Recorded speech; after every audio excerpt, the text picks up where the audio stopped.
L'argent, serviteur ou maître de la vie des hommes, comment le tenir à sa place, vos suggestions? Eh bien, sans argent, il serait extrêmement difficile d'effectuer le nombre de transactions qu'on effectue quotidiennement pour simplifier notre vie. Et d'ailleurs, quand les économies se sont développées, on est passé des économies de troc à des économies monétisées, et donc l'argent en tant que tel est un instrument de transaction.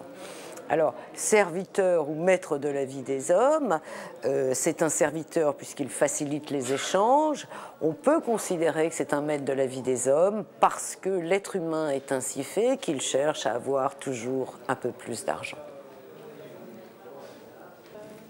La finance est-elle de droite?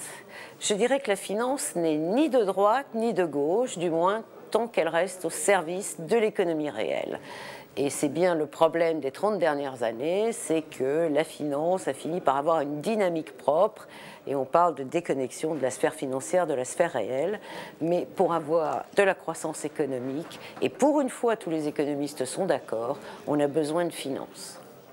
La régulation des transactions financières, utopie ou nécessité? Alors, tout dépend de ce qu'on appelle régulation des transactions financières.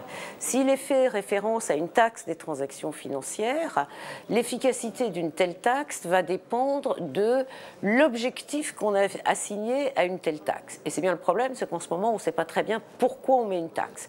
Est-ce qu'on met une taxe pour prendre de l'argent où il y en a ? Pas de problème.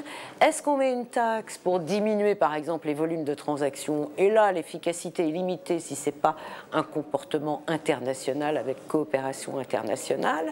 Et ensuite, le troisième point, c'est qu'est-ce qu'on fait avec l'argent issu de cette taxe? À quoi doit-elle être affectée? À mon avis, ça doit être affecté à la régulation de la sphère financière. Et donc, financer des régulateurs pour qu'ils soient indépendants des pouvoirs publics. Merci.